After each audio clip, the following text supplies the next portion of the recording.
It's Super Bowl Sunday, oh yeah, that great American tradition where the top two teams clash for the ultimate prize and for bragging rights of being Super Bowl champs of the world. Yes, the pomp and circumstance of the Super Bowl with all its celebrities, dignitaries, including our President Trump, and the traditions, but how about the crowds going absolutely bonkers and fanatically crazed with enthusiasm? It's estimated that 100 million plus people are watching and cheering on their team from all over the world. Could you imagine if there was one stadium that would fit all those people? Imagine the decibel levels of the enormous crowd to the witnesses of the great American classic.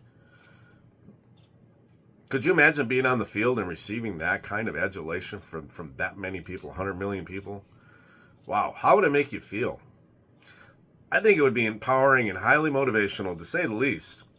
And it would cause us to stretch and push ourselves to the maximum and motivate us to superachieve and perform at a level that you never thought was possible. Well, as Christians, we are truly in such an arena, but the enormous crowds cheering us on are in the billions in the heavenly realms and here on this terrestrial plane as well.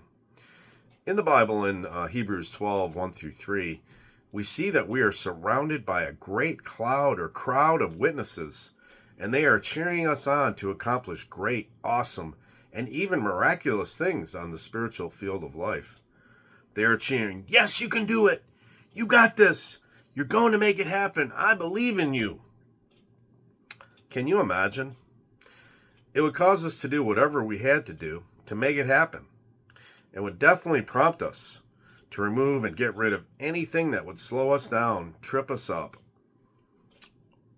or cause us to not accomplish the goal set before us. We are encouraged to throw off everything that hinders and strip off every weight or sin that slows us down so that we can run with blazing speed toward the goal.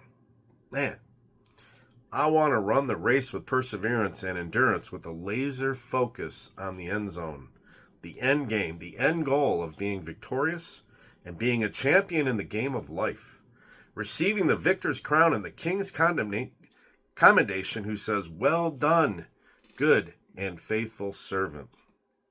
How about you? How are you doing in the race of life? Is there something that's slowing you down? Well, we all have something keeping us from becoming all that God has called us to become.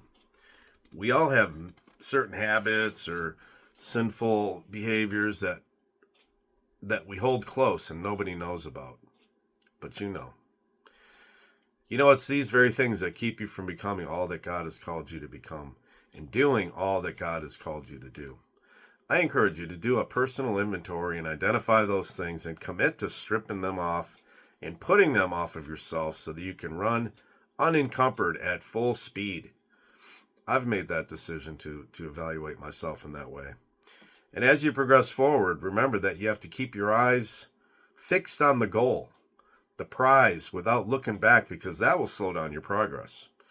Forget what is behind and fix your eyes on the prize for which God has called you heavenward in Jesus Christ, and run with endurance the race that's set before you.